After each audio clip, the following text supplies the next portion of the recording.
Hi everyone, welcome to Data Storage Tips for Optimal Spark Performance.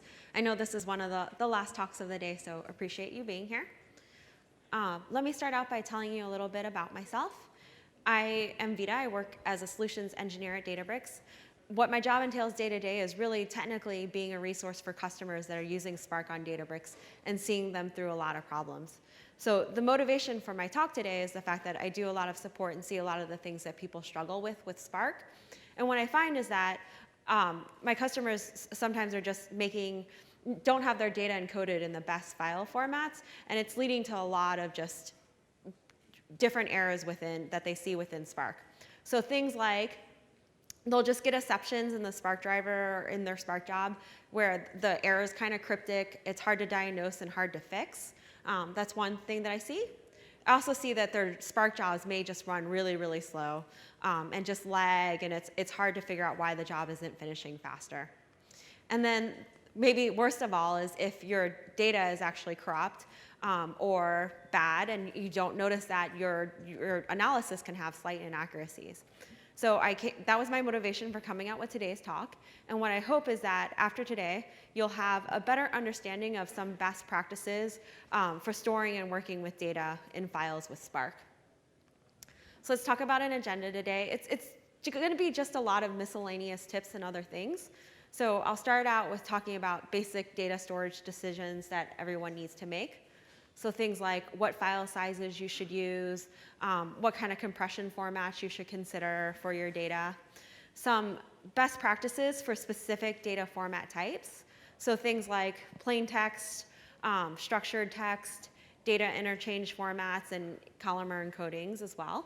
And then last, I'll end with some general tips. And those are some ways that you can work around different issues with data and working with different file formats.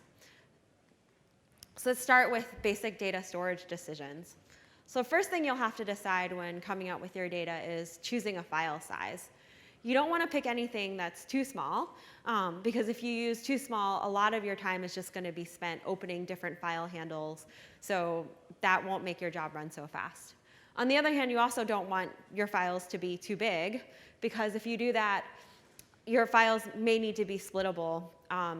You want to have a lot of parallelism on your data set, and if you just have one giant file and Spark tries to read that all into one partition, you're not going to get good parallelism. The other thing that you should definitely keep in mind is to try to optimize it for your particular file system. So the performance that you get with different data sizes, it's very different when you're considering a file system like S3 versus if you're actually looking at if you have a file system like HDFS installed on your Spark cluster. So you should understand your particular file system that you're using to store your data, and you should exploit that. A good rule of thumb, this isn't perfect, so there's definitely reasons to violate this or reasons why it would be okay, but I generally try to stick to 64 megabytes to 1 gigabyte. It's not a perfect rule, but if you look at your files and you're experiencing problems and you find that you have much larger than 1 gigabyte files or much smaller than 64 megabyte files, the first thing I would try to do is putting something in that range and seeing if that doesn't fix the problem. It's a little bit trial and error, though. So in terms of choosing a compression format, there's the very obvious, right? When you choose a compression format, you want to minimize the compressed size of files, but you also want to think about the time it takes to decode your file format. So if I were to zip my files and my goal was just to zip those files and leave them stored somewhere I want it to be as small as possible, then I would use perhaps a different compression format than if I want to read back in that data and continuously use it all the time. Then you'll want to think more about a compression format that actually decodes fairly fast as well. So the other thing that you should pay attention with the compression format is you need to pay attention to whether you're using a splittable or a non-splittable format. And the reason for that is just if you have a very, very large file and your compression format is non-splittable, Spark would like to ideally split up that large file so that multiple partitions can actually read in and multiple worker nodes might read in different parts of that file. But if your compression format isn't splittable, then Spark isn't going to be able to do that. So would I say only use non-splittable file formats or splittable file formats? I wouldn't go that far. However, if you have Non-splittable file formats, you might want to be more conservative about sticking well under that 1 gigabyte file limit. So some of the common compression formats that for big data that we see in use a lot, gzip, snappy, bzip2, lzo, and lz4. You can find out a lot about these individual file formats online, so I'm not going to talk too much about them. A lot of these, again, aren't splittable, and that's fine as long as you keep your file sizes conservative. And the other thing you want to think about for compression formats is a Columnar format, so something like Parquet is also a really good compression format to consider. Okay, so let's move on to data format best practices. So I'm going to start with the very obvious, which is plain text. When you run a Spark command, most people start with the sc.textfile command. What that does is it splits the file into lines. So your plain text should have a decent number of lines. If you have just one line in your entire file, you're just going to get out one string object for your entire file. If you really do just use a different delimiter other than a new line character, that's fine. You'll just want to use a different method to read in your data. And I'll tell you what some of those things are during the general tips portion. With the plain text, again, you want to keep those file sizes under 1 gigabyte, and especially if you compress it with a non-splittable format. Next, we're going to talk about basic structured text files. So the way this is different, when I say the regular text files, it could just be an article or some kind of text. With structured text files, I'm talking about things like CSV or JSON, where you still have your data stored in plain text, but there's some concept of a schema associated with your data. The first thing is that all the rules for the basic text files also applies to the basic structured text files. An advice that I have for working with this data, what I find is that a lot of my customers, they use Spark transformations to ETL the data. But on the other hand, since there is a schema, when they're actually analyzing the data, you can use Spark SQL. That's what a lot of people feel comfortable with doing. When you have text files and you have some kind of structure to it, you have to face the fact that inevitably there's going to be malformed data when you're collecting that much data. So you'll want to think about some kind of way you can handle that. And it might be using a filter transformation just to drop the lines that are maybe corrupt, so that if you don't think those lines are significant for your analysis. The other option is you could try to use a map function and recover your bad line if you have an idea of what went wrong. So it might be, for JSON files, it might be that you accidentally misspelled a particular key. You might actually try to fix up that bad line, then just drop that input. And some of the structured text files that I'm going to talk about next is CSV, JSON, and XML. So let's talk about CSV first to begin with, since that's the most common. One thing that I recommend is checking out Spark packages. So Spark packages was a way in Spark to have a lot of different ways to encode a lot of different data, but not to have it in the core Spark project. So the Spark CSV package is the one that's being developed specifically for CSV files. So I recommend you use that and try that. You can still use Hive if you already use Hive SerDes on it, or you can even just custom parse it yourself. But the Spark CSV package works great with Spark in particular. If you are using CSVs into Spark SQL and you have a malformed data line, there's a tip that I recommend, which is just to use a where clause and sanity check the fields. So if you use a create table command with Spark CSV, you might just be able to make sure that the last field in your CSV falls within a range that you expect it to be, or if there's some kind of column where you know the value should be one of a few different files, that's a good way to sanity check your different lines. Next, let's talk about JSON. So ideally, the way Spark SQL works, if you use the built-in Spark SQL loaders for JSON, it assumes that you have one JSON object per line. So you can't pretty print it and have one JSON object spawn multiple lines if you want to use the automatic Spark SQL loader. If you do have it where it's pretty printed, it's not a big deal. It just means that you're going to have to write code yourself to parse the JSON. Spark makes that really easy, but it just won't be as simple as a Spark SQL load JSON data function. The other thing that I recommend is preferring to specify a schema over infer schema. So infer schema can take a long time for Spark to actually go through and look at all your JSON files and figure out what the schema is. And if you're only interested in a few different fields within the JSON, you might just want to specify the fields that you're interested in. In particular, I've seen people run into a lot of issues with JSON if they have an arbitrary number of keys. So you might have JSON where if you look at all the JSON data for all of your data, there might be a total of hundreds of thousands, even a million keys. If you try to store that as a Spark SQL table, I've seen Spark drivers run out of memory trying to store that schema all on that one driver. So inferring schema would actually take care of it if you picked a subset of those keys and then you could ignore all those additional keys. And in terms of handling malformed data, when you read the data into Spark SQL, what will happen is Spark SQL will create a new column called corrupt record, and it'll store the actual string that is the JSON that is corrupt, and all the other columns will be null. So if you want to see what particular JSON objects in your data is bad, just do a select where the corrupt record is not null or not empty, and you'll see all of your corrupt JSON records that Spark SQL can't understand. The last structured data text format that I want to talk about is XML. So XML, it's actually not an ideal big data format. You know, it's a little bit older of a markup language. You can have it work with Spark, but it's not one that's used as commonly within big data. And the reason is, from an ideal perspective, you'd have one XML object per line. When people write XML, they tend to use a lot of new line characters in order for it to read well. And if that's the case, you'll need to parse the data yourself by encoding it. There's also not a lot of built-in library support for XML.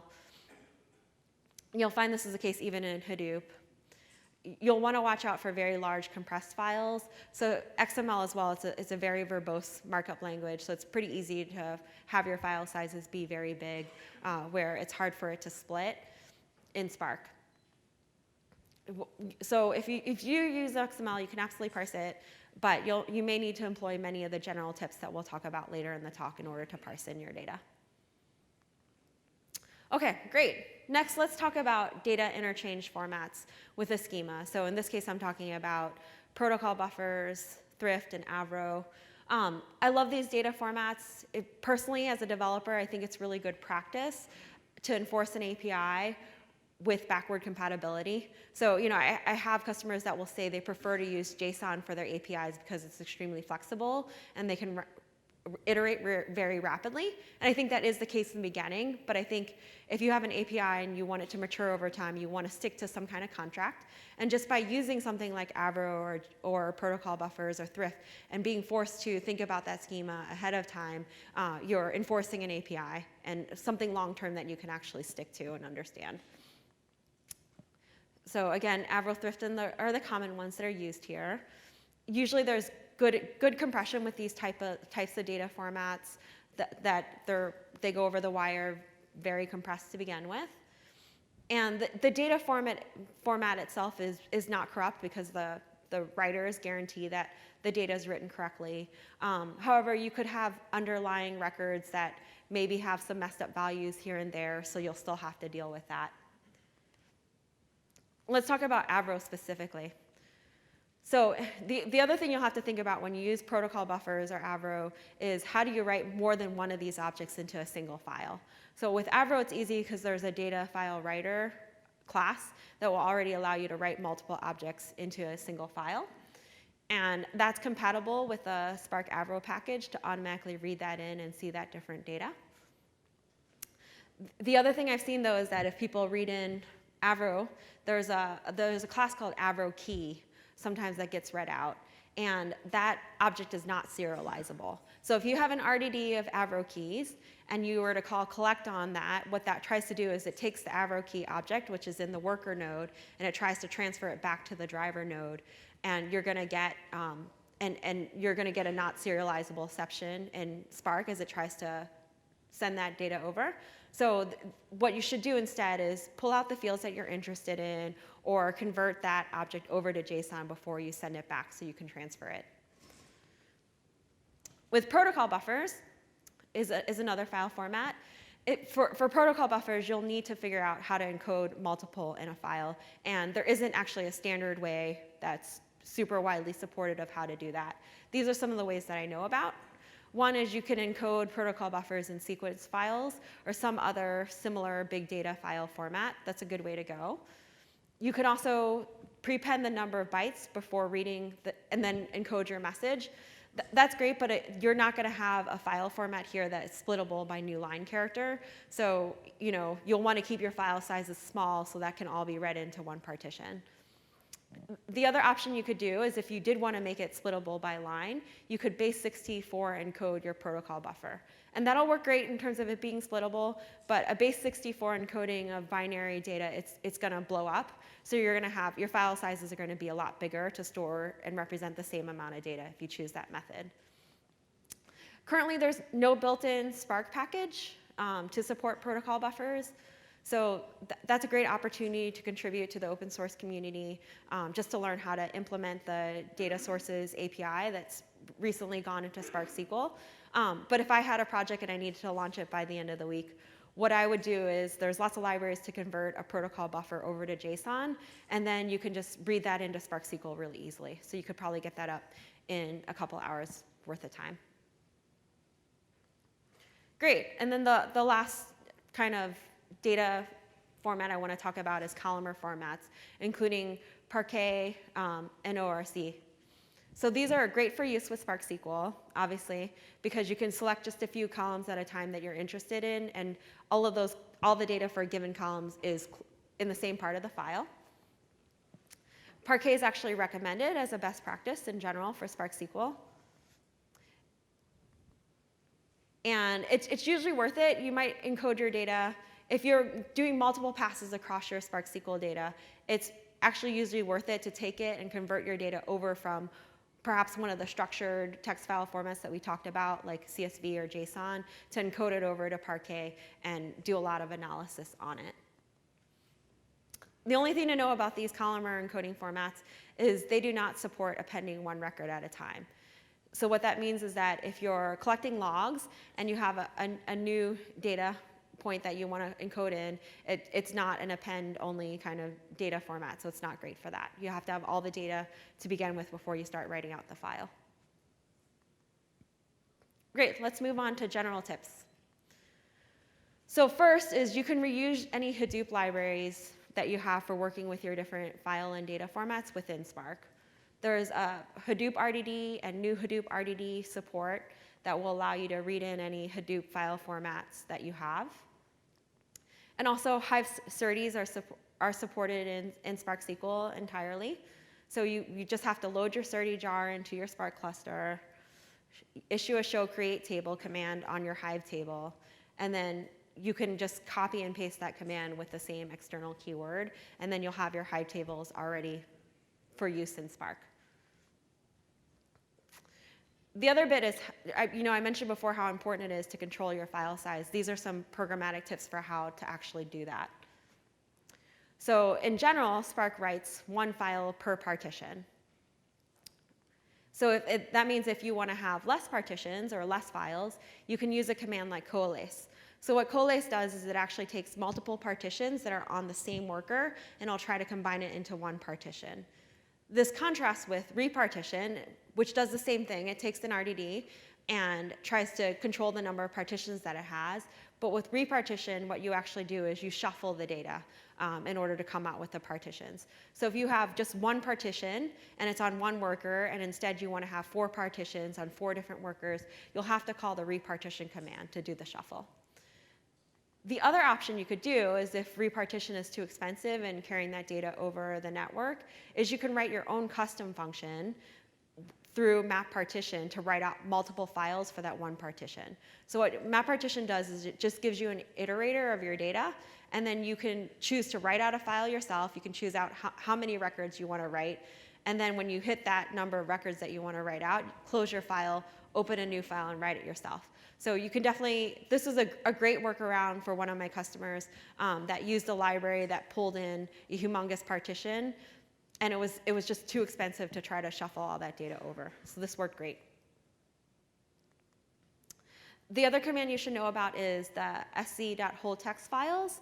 So whereas sc.text files tries to read in a file line by line, sc.holdText files reads in the entire file and gives you one string with the contents of that file.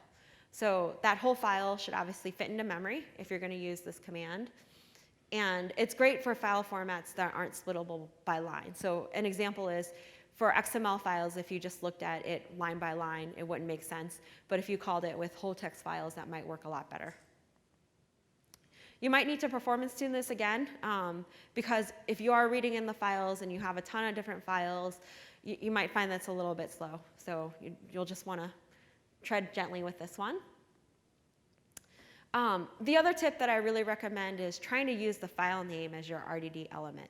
So you could use a simple .parallelize command with the name of your different files to create an RDD of your files. And that allows you to call a function on a single file. So you could do a map, and then you can call the function on the file right there. So I've used this at times to decode non-standard compression formats. So if I have a function that knows how to take a file in a weird compression format and uncompress it, this one, and it does it file to file, you can use this kind of trick or hack to re-encode the file into another file. And it's also great if you have really large files that Spark isn't reading and you want to control the amount of partitioning. This is a great way to split up that file and control what rows are read there. Great, so I know that I haven't answered all the questions about data formats, but I hope this is giving you some intuition so that if you run into trouble and your Spark job isn't working well, you can look into these types of issues and figure out how to work around it. Open to questions?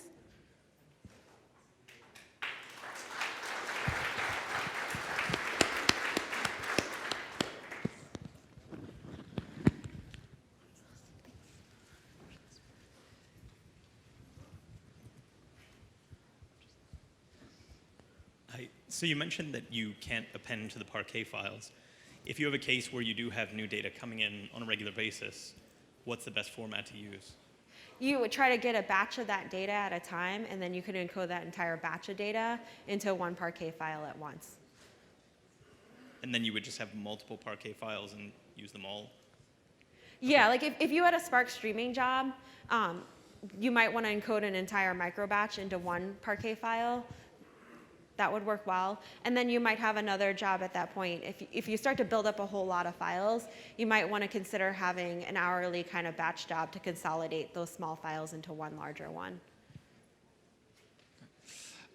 Regarding the parsing of multi-line files like XML or JSON, you said that could be done with all text file, right? But yeah, that still needs to be done on a single node, right? So disrupt the parallelism, so it's still far from ideal, right? Yeah, so if you have some kind of text file where you need to read in multiple lines, you can either use whole text files. You can also use that last trick that I have of the file name. And then you could actually remove the new line characters if you wanted. And then you could read that in again through text files. I mean, it's obviously you'll have to do extra passes through your data, but that will work. Cool. Thank you. Well, first of all, very useful information. Thank you. And at the very beginning of the presentation, you mentioned we should follow different rules when storing file on HDFS and N3. In particular, different file size. Do you know what's the general rule we should follow from that aspect? Well, S3 just has different read characteristics in terms of how many files it can read at a time. Also things like if you try to write out a file that's larger than 5 gigabytes, Amazon S3 requires that you do a multi-part upload, and most likely the underlying library that you're using to write to S3 doesn't support the multi-part upload, so you just should strictly stick to under 5 gigabytes if you're using S3. Do you have any recommendation for parsing BSON file in general? Parsing what files? BSON, B-S-O-N. B-S-O-N. I'm Kind sorry, of I'm like not a MongoDB. familiar. Okay, no problem. Thank you. Sorry, I figured out, I forgot one more thing, which is with the Hadoop file formats, it was to the question earlier about how you process files that have more than one line. The Hadoop file formats might have something where you can read in multiple bytes and control it through that API, and you could, if you wrote a Hadoop file format implementer, you could call that through Spark. You might also use the data sources API to just figure out how it should read the files and split it.